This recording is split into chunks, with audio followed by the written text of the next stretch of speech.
பக்தி கவசம் சேனல் நேயர்களுக்கு என் அன்பான வணக்கம். நான் உங்கள் ஏஎல்பி மற்றும் பாரம்பரிய ஜோதிடர் மோனிகா ராஜ்கமல்.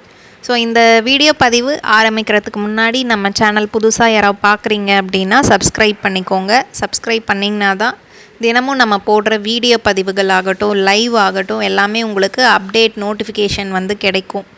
அதே மாதிரி அடிப்படை பாரம்பரிய ஜோதிட வகுப்பு மே 12ஆம் தேதி ஆரம்பிக்க போகிறோம். ஸோ அதற்கான ரெஜிஸ்ட்ரேஷன்லாம் போயிட்டு தான் இருக்குது. ஸோ யாராவது இன்ட்ரெஸ்டட் அடிப்படை ஜோதிடத்தில் இருந்து நான் கற்றுக்கணும் அப்படின்னு நினைக்கிறவங்க தாராளமாக ரெஜிஸ்டர் பண்ணிக்கலாம். ஆன்லைன் 15 நாள் வகுப்பு தான் இது. சரி, இப்போ இந்த வீடியோ பதிவில் நம்ம பார்க்க இருக்கிற தகவல் கொஞ்சம் வித்தியாசமானது கூட. ஸோ ஒவ்வொரு மனிதருடைய வாழ்க்கையிலையுமே சரி, ஒவ்வொரு காலகட்டத்தில் ஒரு சில உறவினர்களால் பிரச்சனைகள் அப்படிங்கிறது நமக்கு வந்து வரும்.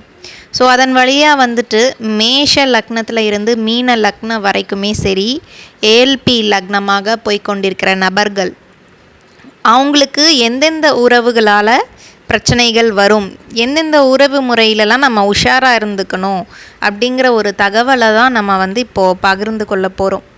சரி, இப்போ முதல்ல இந்த மேஷ லக்னக்காரர்கள், ஏஎல்பி லக்னம் வந்து மேஷமாக போயிட்டுருக்கு 10 வருட காலத்திற்கு கண்டிப்பாக இளைய சகோதரர்கிட்ட ரொம்பவே எச்சரிக்கையோடு இருக்கணும். ஸோ அவங்கக்கிட்ட வந்து அவங்களால நமக்கு என்ன பிரச்சனை வரப்போகுது, அடுத்து இந்த மாதிரி ஒரு சிந்தனைக்கு நீங்கள் கொண்டு போவீங்க. ஸோ என்ன பிரச்சனைனா, இப்போ இளைய சகோதரி திருமண வயதில் இருக்கலாம். ஸோ அவங்களுக்கு திருமணம் செய்வதற்காக நீங்கள் கடன் வாங்கியிருக்கலாம். ஸோ அந்த கடன் கட்ட முடியாத ஒரு கடனாக மாறி உங்களுக்கு அது பொருளாதாரத்தில் சிக்கலை ஏற்படுத்தும். ஸோ இந்த மாதிரி பல வகைகளில் பிரச்சனைகள், அவங்களாலே டைரெக்டாக ப்ராப்ளம் வரணும் அப்படிங்கிறது கிடையாது. ஸோ இந்த மாதிரி கூட பிரச்சனைகள் அப்படிங்கிறது வரும். ஸோ அதனால் மேஷ லக்னம் ஏஎல்பியாக போயிட்டு கொண்டு இருக்குதுன்னா இளைய சகோதரரால் ப்ராப்ளம் அப்படிங்கிறது வரும். அதனால் ரொம்பவே கவனத்தோடு ஒவ்வொரு ஸ்டெப்புமே நீங்கள் மூவ் பண்ணணும். அடுத்த லக்னம் ஏஎல்பி லக்னம் ரிஷப லக்னமாக போய்கொண்டிருக்கு அப்படிங்கும் பொழுது நிச்சயமாக மூத்த சகோதரரால் ப்ராப்ளம்ங்கிறது கண்டிப்பாக வரும். ஸோ அது அந்த ரிஷப லக்னம் ஏஎல்பியாக போயிட்டுருக்க நபர்கள் வந்து மூத்த சகோதரருக்காக கடன் மட்டும் வாங்கிட்டீங்க அப்படின்னா திருப்பி அடைக்கவே முடியாது. அது ஒரு தீராத ஒரு கடனாக, வட்டிக்கு மேல் வட்டி கட்டி பெரிய ஒரு கடனாக மாறி உங்கள் பொருளாதாரத்திலே ஒரு மிகப்பெரிய ஒரு வீழ்ச்சியை வந்து தந்துடும். ஸோ அதனால் ஏஎல்பி லக்னம் ரிஷபமாக போயிட்டுருக்குன்னா கண்டிப்பாக மூத்த சகோதரர் ஸ்தானத்தில் வந்து ரொம்பவே கவனத்தோடு நீங்கள் வந்து செயல்படக்கூடிய பீரியட் தான் அது. ஸோ அடுத்த லக்னம் அப்படின்னு பார்த்தோன்னா ஏஎல்பி லக்னம் மிதுனம். ஏஎல்பி லக்னம் வந்து மிதுன லக்னம் யாருக்கெல்லாம் வந்து போய்கொண்டிருக்கோ, நீங்கள் வந்து உஷாராக இருக்கக்கூடிய யார்கிட்ட அப்படின்னா தந்தையால் ப்ராப்ளம் அப்படிங்கிறது கொடுக்கும். ஏன்னா பெற்ற தந்தையாலேயே பிரச்சனையா அப்படின்னு யோசிக்காதீங்க. இப்போ வந்து நீங்கள் ஹையர் ஸ்டடீஸ் படிக்கணும்னு நினச்சிருப்பீங்க, தந்தை வந்து வேலைக்கு போப்பா அந்த மாதிரி சொல்லியிருப்பார். ஸோ அந்த வேலைக்கு போன இதில் வந்துட்டு உங்களுக்கு லே அவுட் ஆகி நீங்கள் வெளியே வந்திருக்கலாம். ஸோ வேலை போயிருக்கலாம், ஏதாவது ஒரு வேலையில் சிக்கல் அப்படிங்கிறது கொடுக்கும். ஸோ இந்த மாதிரி தந்தை வழி செல்லக்கூடிய மிதுன ஏஎல்பி லக்னக்காரர்களாக இருக்கிறீங்கன்னா சிந்தித்து செயல்படுங்க.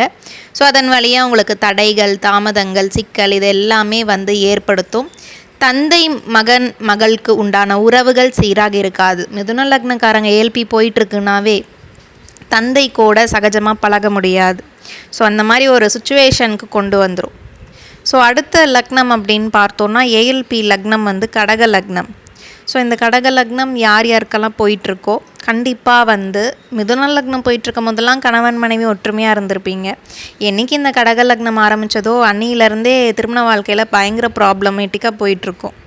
ஸோ அதனால் கணவன் மனைவிக்கிடையே திருமண பந்தம், அதாவது இந்த வாழ்க்கை துணையோட ப்ராப்ளம் அப்படிங்கிறது உண்டாகும். ஸோ இப்போ கணவன் வந்து மனைவி படிக்க வைக்கிறதுக்காக ஒரு கடன் வாங்குறீங்கன்னா அங்கே லாக் ஆயிடுவீங்க. ஸோ அந்த மாதிரி வாழ்க்கை துணையோட ஒரு பிரச்சனைக்குரிய காலமாக அந்த ஏஎல்பி லக்னம் கடகம் போகும்பொழுது உங்களுக்கு நடக்கும். ஸோ அதனால் அந்த விஷயத்தெல்லாம் வந்து ரொம்பவே கவனத்தோடு இருக்க வேண்டிய டைம் தான். ஸோ அடுத்த 5வது லக்னமாக பார்த்தோன்னா ஏஎல்பி லக்னம் சிம்ம லக்னம். ஸோ யாருக்கெல்லாம் இந்த ஏஎல்பி லக்னம் சிம்ம லக்னம் வந்து போயிட்டுருக்கோ பெற்ற குழந்தைங்களாலேயே ப்ராப்ளம்ங்கிறது வரும். ஒரு சில குழந்தைங்க மனசு சங்கடப்படுற மாதிரி ஸோ ஒரு சொல் பேச்சு கேட்காம நடந்து கொள்வதாகட்டும், மதிப்பெண்கள் குறைவாக எடுக்கக்கூடியது, இந்த மாதிரி நிறைய விஷயங்களில் ஒரு மன அழுத்தம் வந்து கொண்டு வருவாங்க. ஸோ சொல் பேச்சை கேட்கக்கூடாத நிலை பெற்றோர் சிம்ம லக்னம் ஏஎல்பியாக போச்சுன்னா அது வீட்டில் நடக்கும். குழந்தைங்க பேசாமல் இருக்கிறதுங்க கூட இந்த மாதிரி ஒரு பிரச்சனை கூட வீட்டில் வரும். ஸோ அதனால் குழந்தைங்க சார்ந்த விஷயத்தில் மட்டும் கவனத்தோடு இருங்க. சிம்ம லக்னம் ஏஎல்பியாக உங்களுக்கு போச்சுன்னா, பெற்ற பிள்ளைங்களுக்காக கடன் வாங்குறீங்க, ஹையர் ஸ்டடீஸ்க்காக வாங்குறீங்க, வெளிநாட்டு படிப்புக்காக வாங்குறீங்கன்னா கட்டி அடைக்கவே முடியாது. ஸோ சிம்ம லக்னம் ஏஎல்பியாக போச்சுன்னா தயவு செஞ்சு பெற்றோர் வந்து கடன் வாங்காதீங்க.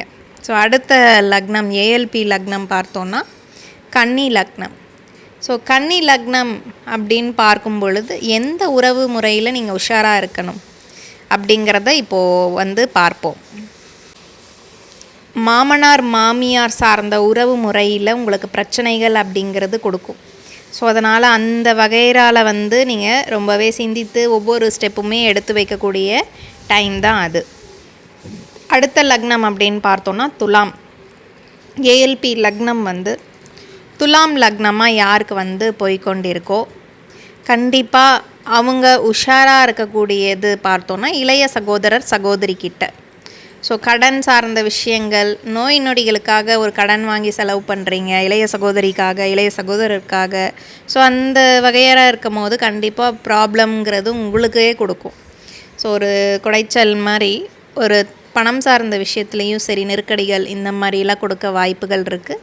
ஸோ ஏஎல்பி லக்னம் துலாம் லக்னம் போய்கொண்டு இருக்கும்போது ரொம்பவே கவனத்தோடு இருக்கணும். அடுத்த லக்னம் அப்படின்னு பார்த்தோன்னா விருச்சிகம். ஸோ விருச்சிக லக்னம் ஏஎல்பியாக போய்கொண்டிருக்கு அப்படின்னா, மூத்த சகோதரர் சகோதரிக்காக கடன் மட்டும் வாங்கிட்டிங்கன்னா அவ்வளோதான். வாழ்க்கையில் கடனே தான் ஓடக்கூடிய நிலை வந்து உங்களுக்கு தந்துடும். ஸோ இதுவே வந்து மூத்த சகோதரர்னால் வந்து பார்த்தோன்னா ஒரு சில விஷயங்கள் வந்து உங்களுக்கு லக்கியாக இருக்கும். ஸோ அவர் கட்டி கொடுத்த வீடு, வாங்கி கொடுத்த காரு ஆகட்டும், இது எல்லாமே உங்களுக்கு கடைசியில் வந்து சேரும்னு வச்சுக்கோங்களேன். ஸோ இந்த மாதிரி ஒரு லக்கியாக கூட அமையறதுக்கு உங்களுக்கு நிறைய வாழ்க்கையில் வந்து ஏற்படுத்தி கொடுக்கும். ஆனால் அவங்களுக்காக நீங்கள் ஏதாவது செலவிடுறீங்க, அதிக லெவல் மணி போட்டு, அதிலெல்லாம் வந்து கொஞ்சம் உஷாராகவே இருந்துக்கணும். சரிங்களா? அடுத்த லக்னம் தனுசு லக்னம் ஏஎல்பியாக போய்கொண்டிருக்கு அப்படின்னா வந்து யார்கிட்ட ஜாக்கிரதையாக இருக்கணும் அப்படின்னு பார்த்தோன்னா, குழந்தைங்களை விட்டு பிரிந்து இருக்கக்கூடிய சூழல் உங்களுக்கு தனுசு லக்னம் போகும்போது ஏஎல்பியாக போகும்போது ஏற்படுத்தும். இந்த ஏஎல்பி தனுசு லக்னம் அப்படின்னு பார்க்கும் பொழுது குழந்தைங்க வந்து அந்த டைமுக்கு 12th முடிச்சுட்டு காலேஜ் போகக்கூடியவங்களாக இருந்தாங்கன்னா ஹாஸ்டல் அந்த மாதிரி அமைப்புகளில் போயிட்டு தனித்தனியாக தங்கி பெற்றோரை பிரிந்து இருக்கக்கூடிய சூழல் இந்த மாதிரிலாம் வந்து ஏற்படுத்தும் இந்த தனுசு லக்னம். மற்றபடி வந்து வேறு எதுவும் பிரச்சனைகள் வந்து கொடுத்துறாது. ஸோ அடுத்தது இந்த மகர லக்னம் அப்படின்னு பார்க்கும் பொழுது, மகர லக்னத்துக்கு தந்தைக்கும் ஆகாது. ஏஎல்பி லக்னம் மகரமாக போச்சுன்னா தந்தைக்கும் மகர லக்னக்காரர்களுக்கும் பிரச்சனைகள், வாய் தகராறு இந்த மாதிரியெல்லாம் வந்து கண்டிப்பாக போகும். தந்தைக்கு இடையே வந்து விட்டு கொடுத்து போக வேண்டியது அவசியமான ஒன்று. அடுத்து ஏஎல்பி லக்னம் வந்து கும்ப லக்னமாக போய்கொண்டிருக்கு அப்படிங்கும் பொழுது நீங்கள் வந்து உஷாராக இருக்க வேண்டியது அப்படின்னு பார்த்தோன்னா, மனைவி கிட்டையும் தாய்கிட்டையும் வந்து நீங்கள் ஈக்குவலாக ட்ரீட் பண்ணிங்கன்னா தப்பிச்சுக்கலாம். ஸோ அந்த மாதிரி ஒரு உறவு முறை கும்ப லக்னக்காரர்களுக்கு ஏற்படுத்தி கொடுக்கும். ஸோ அடுத்தது பார்த்தோன்னா வந்து கும்பலக்னக்காரர்களுக்கு வந்து இந்த மூத்த சகோதரரால் நிறைய பொருளாதாரத்தில் முன்னேற்றம், சம்பள உயர்வு, வருமான வளர்ச்சிகள் இந்த மாதிரி எல்லாம் வந்து கொடுக்க ஆரம்பிச்சிடும். ஸோ மற்றபடி இந்த கும்பலக்னக்காரர்கள் பார்த்தோன்னா அடுத்தது குழந்தை சார்ந்த விஷயத்தெல்லாம் விட்டு கொடுத்து போகணும். குழந்தைங்களை கண்டிக்கிறது இந்த மாதிரிலாம் செஞ்சிங்கன்னா குழந்தைங்க கிட்டேருந்து மன அழுத்தங்கள் உங்களுக்கு வந்து ஏற்படுத்தும். மீன லக்னக்காரங்க அப்படின்னு பார்க்கும் பொழுது கண்டிப்பாக இளைய சகோதரிக்கிட்ட ரொம்பவே எச்சரிக்கையோடு இருக்கணும். அவங்களுக்காக வந்து கடன் வாங்கிறது, ஒரு கையெழுத்திடுறது இந்த மாதிரிலாம் வந்து பிரச்சனைகளுக்கு உங்களை தள்ளப்படும். ஸோ அதனால் இந்த விஷயங்களில் நீங்கள் கவனமோடு இருந்தீங்கன்னாவே தாராளமாக தப்பித்து கொள்ளலாம். இதுவே உடன் பிறந்த இந்த மூத்த சகோதரர் மூத்த சகோதரி கூட இருக்கிறாங்கன்னா உங்களுக்கு விரயங்கள் அதிகமாகும். இதுவே 2 பேரும் வெவ்வேறு ஊர்களில் இருந்தீங்கன்னா விரயங்கள் உங்களுக்கு குறையும். ஸோ இதை செக் பண்ணி பாருங்கள். ஸோ முதல்ல இந்த மேஷ லக்னம் ஏஎல்பி லக்னத்தில் இருந்து மீன லக்னம் ஏஎல்பி லக்னம் வரை 12 லக்னத்துக்குமே பார்த்தாச்சு. ரொம்பவே தெளிவான ஒரு விளக்கம் கொடுத்தாச்சு. எந்தெந்த லக்னம் உங்களுக்கு ஏஎல்பியாக போயிட்டுருக்கும்போது எந்த உறவினர்கள்கிட்டலாம் நீங்கள் உறவு முறைகள்கிட்ட ஜாக்கிரதையாக இருக்கணும் அப்படிங்கிற ஒரு தெளிவான ஒரு ஸ்பீச்சுன்னு சொல்லலாம். அதை கொடுத்தாச்சு. இந்த பதிவில் எல்லாருக்கும் பயனுள்ளதாக இருக்கும்.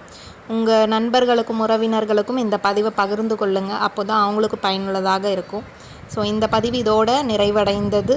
நம்ம சேனல் சப்ஸ்கிரைப் பண்ணிடுங்க. வீடியோவில் கமெண்ட்டில் தெரிவிங்க உங்களுக்கு ஏதாவது சந்தேகங்கள் இருக்குது இந்த வீடியோ பதிவில் அப்படின்னா. மீண்டும் மற்றொரு ஆன்மீக பதிவில் நான் உங்களை சந்திக்கிறேன். நன்றி, வணக்கம்.